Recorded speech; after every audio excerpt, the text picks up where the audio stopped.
Welcome back. बहुत दिन के बाद वीडियो बना रहा हूँ।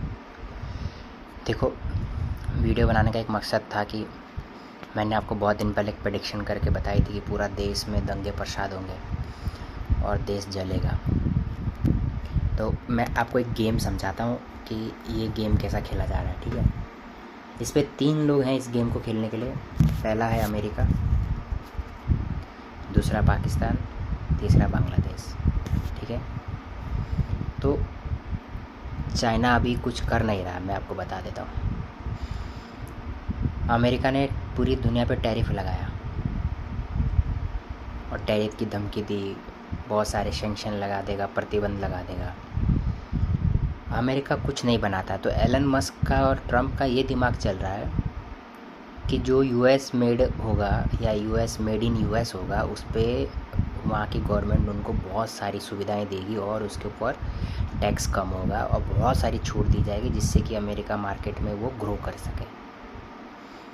लेकिन यहाँ प्रॉब्लम ये थी कि अमेरिका के अंदर में मैन्युफैक्चर कुछ भी नहीं होता, अमेरिका कुछ भी नहीं बनाता, सब कुछ इंपोर्ट करता है। वो दूसरे देशों में उसकी कंपनियाँ हैं, वहाँ बनता है, मगर यूएस के अंदर में कुछ नहीं बनता है, ऐसा एक डेटा है।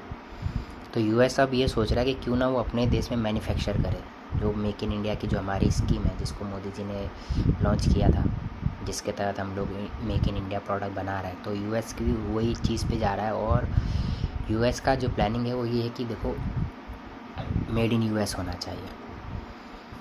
तो जो ये छोटे छोटे कंट्रियाज़ थी, जैसे रशिया था, चाइना था, छोटी छोटी कंट्रियों का मतलब कि रशिया और यूक्रेन के अंदर में जो मैन्युफैक्चर कंपनियाँ थी, अगर दोनों देश युद्ध में है तो जाहिर सी बात है कंपनियाँ वहाँ से बाहर निकलेगी। तो उनके लिए बेस्ट कंट्री कौन सी होगी इस टाइम पे? चाइना। चाइना के ऊपर 124% टैरिफ है, तो वहाँ तो कंपनी कोई भी नहीं जाएगी, क्योंकि वहाँ प्रोडक्ट बनाने के बाद बेचना मतलब वो तो बहुत बड़ा महाभारत हो जाएगी। तो उसके बाद कौन है?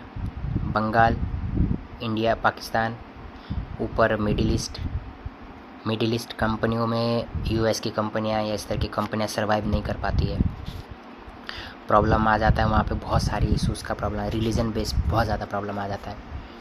तो उनके पास जो सेफ़ कंट्रियां हैं या इस तरह की जो कंपनियां हैं जो मिडिल ईस्ट में इन्वेस्ट करना चाहती है, वहाँ पर उनको प्रॉब्लम्स होती है।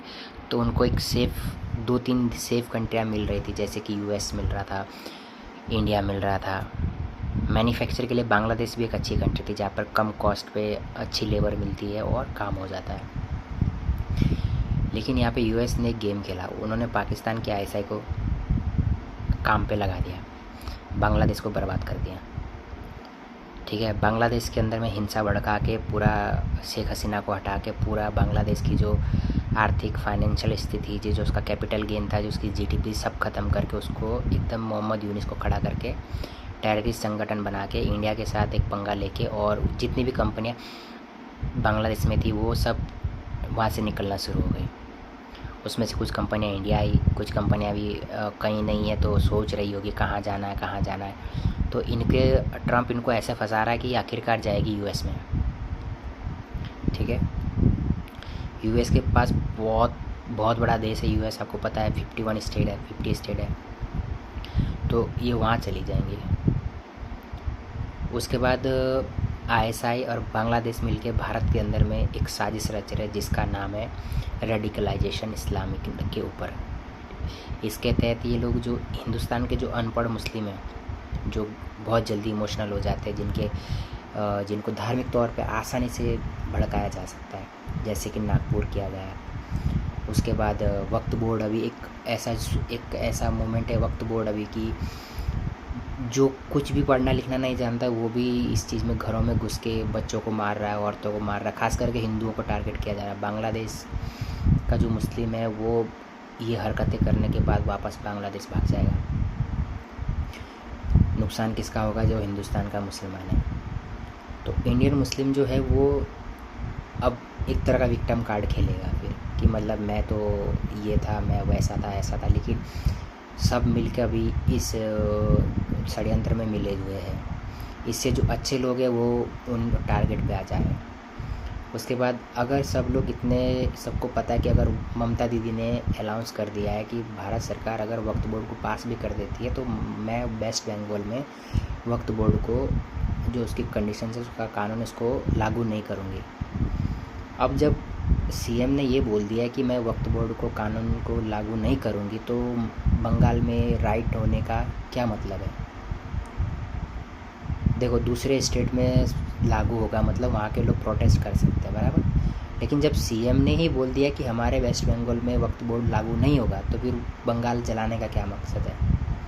इसका मकसद है कि वेस्ट बंगाल एक हमारा समुद्री तट आता है वेस्ट बंगाल से, ठीक है, पश्चिम बंगाल, कोलकाता, ये जगह ऐसी है जहाँ पर इंडस्ट्रियाँ हैं, जहाँ पर बाहर का इन्वेस्टमेंट अभी आ सकता था। तो वेस्ट बंगाल में हो रहे इस रेडिकलाइजेशन से एक फ़ॉरेन में मैसेज जाएगा, बाहर की कंपनियों को मैसेज जाएगा।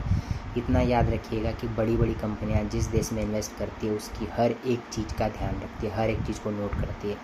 गवर्नमेंट में बैठे लोग अच्छे भले हो, लेकिन वो ज़मीनी हकीकत लोगों की मानसिकता के ऊपर डिपेंड करता है, उस हिसाब से इन्वेस्ट किया जाता है।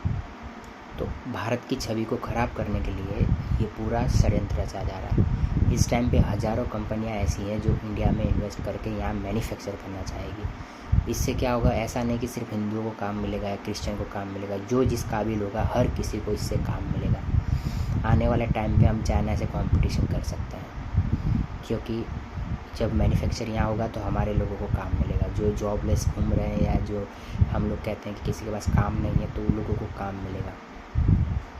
लेकिन यहाँ पर ये आग जला के, दंगा फसाद करके लोगों को घर से मारना, देखो, आपको अगर वक्फ बोर्ड के खिलाफ़ विरोध करना है तो आप सड़क पे कर सकते हैं, आप एक रैली निकाल सकते हैं, लेकिन आप लोगों का घर जला रहे हैं, औरतों को मार रहे हैं, बच्चों को मार रहे हैं, खास करके हिंदू लोगों को टारगेट कर रहे हैं। ये मानसिकता वक्फ बोर्ड के विरोध की नहीं है, ये मानसिकता कोई ना कोई इसको बढ़ावा दे रहा है, कोई तो इसके पीछे है।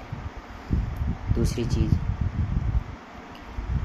अब जो बांग्लादेश है, बांग्लादेश कह रहा है कि भाई भारत हमसे बॉर्डर पे, हमारे बॉर्डर पे हमारे बिना, हमारे परमिशन के बिना बॉर्डर पे वायरिंग नहीं करेगा, यानी कि बॉर्डर पे तारे नहीं लगाएगा, बॉर्डर सील नहीं करेगा, वरना हम लोग के साथ युद्ध हो जाएगा, ठीक है। वो बांग्लादेश जिसको भारत ने खड़ा किया, चलो मानते हैं हमने खड़ा किया, लेकिन हमने तो कोई भी हक नहीं रखा उसके ऊपर, जाने दिया। अभी ये 30-35 साल ज़्यादा नहीं हुआ है, आज उनको पाकिस्तान, मोहम्मद यूनिस की जो फ़िलोसफी है वो पूरी ISI मेड है। मोहम्मद यूनिस के पीछे जितना भी प्रोपेगेंडा है, मोहम्मद यूनिस का जो कैरियर है वो ISI के ऊपर ही चल रहा है, ठीक है। तो इन द फ्यूचर भारत के अंदर किसी भी स्टेट में दंगे फसाद होंगे, ये आप लिख के लीजिए, ताकि हमारे देश की छवि खराब हो। इससे क्या होगा? आने वाला भविष्य, पॉपुलेशन हमारे देश की बढ़ती जा रही है, बेरोज़गारी बढ़ेगी। अगर हमारे देश में मैन्युफैक्चर बढ़ेगी, कंपनियाँ आएगी, काम बनेगा, लोकल लोग कुछ ग्रो करेंगे, कुछ इन्वेस्ट करेंगे, कुछ तरक्की होगी, तो हमारा भविष्य सिक्योर होगा, सेफ़ होगा। आने वाले बच्चों के लिए, जो बच्चे इतनी बड़ी बड़ी महंगी पढ़ाइयाँ कर रहे हैं, अगर वो बेरोज़गार घूमेंगे कल के दिन, तो देश बर्बाद हो जाएगा, बराबर। लेकिन हमारे देश को बर्बाद करने का पूरा एक षड्यंत्र चल रहा है। मेरा ये जो विचार है ये इसलिए आ रहा है क्योंकि अभी मैं एक पूरा सिनेरियो देख रहा हूँ जिसपे वेस्ट बंगाल से लेके महाराष्ट्र का नागपुर और बांग्लादेश के अंदर जलता हुआ बांग्लादेश एक पूरा कनेक्शन क्रिएट कर रहा है। क्रिएट ये कर रहा है कि ये लोग, झारखंड में भी अभी दंगा फसाद हुआ है सिर्फ एक पूजा का जुलूस लेने के ऊपर। अब यहाँ हर माटी पे भगवान मंदिर है, हर जगह मस्जिदें हैं, तो अगर रास्ते में आ जा रहा है कोई तो उस पर आग जलाना, पत्थरबाजी करना, ये कहाँ तक जायज़ हो सकता है? तो ये सिर्फ ये ऐसा नहीं कि मतलब ये वन साइडेड हो रहा है, इसको पूरा प्री प्लान किया जाता है। अब देखना ही होगा कि यहाँ अच्छे लोग बुरे लोगों के बीच में पिस जाएंगे। जो लोग देश की तरक्की चाहते हैं, जो पढ़े लिखे हैं, जिनको पता है कि आगे कैसे बढ़ना होता है, उन लोगों के कैरियर पे यहाँ पर एक तरीके से भारत को रोकने की कोशिश की जा रही है। यहाँ पे राजनीति फ़ायदे भी हो सकते हैं, यहाँ पे अपने आप को सुरक्षित करने की भी एक वोटिंग के लिए एक विचारधारा भी हो सकती है, लेकिन यहाँ पर अगर देश के मायने रखा जाए तो ये एक बहुत चिंताजनक विषय है। मैं आपसे कोशिश करूँगा कि अगर आप ये चीज़ समझें, आपके आसपास क्या हो रहा है, आप इस चीज़ से बचें। क्योंकि देखिए, मेरा जो एक एनालिसिस बता रहा है वो ये बता रहा है कि देखो, दंगा फसाद करने में जो मेन मास्टरमाइंड्स होते हैं वो इंडिया के अंदर नहीं है, ठीक है। वो कुछ लोगों को पैसा देते हैं, 2-3 लोगों को मोहरा बनाते हैं, बाकी लोग पीछे बैठे हुए हैं, बॉर्डर के उस पार बैठे हैं या बॉर्डर के इस तरफ बैठे हुए हैं। वो ये देख रहे हैं अभी कि इंडिया ने जो, हम लोगों ने अभी 5 ट्रिलियन कुछ हमने अभी इकोनॉमी ग्रोथ की है, जो कि हमारी जापान से ऊपर आ गई। हम लोग अभी दूसरे या तीसरे नंबर पे आ गए हैं, ठीक है। अमेरिका, चाइना, जापान, उसके बाद शायद इंडिया है तीसरे या चौथे नंबर पे हमारी ग्रोथ हो रही है। इसका हमारे जो फाइनेंशियल ईयर है, इसमें जो हमारी ग्रोथ है ये रुक जाएगी अगर ट्रेनें जलाई जाएगी, इंडस्ट्री और सिटीज़ को जलाया जाएगा, तो पूरा मैसेज जाएगा बाहर। तो आपके ऊपर एक जिम्मेदारी बनती है, अगर आप भारतीय हैं, अगर आपका ये माइंडसेट है कि भाई हम लोग तो पूरी दुनिया में हमारा ही है सब कुछ, तो ये मानसिकता शायद आपको हमेशा धोखे में रखेगी।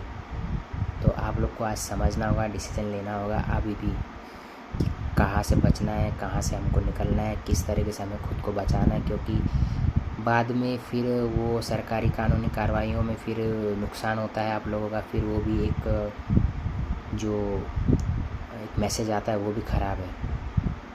तो एक आपको समझना होगा कि क्या हो रहा है देश में। जय हिंद।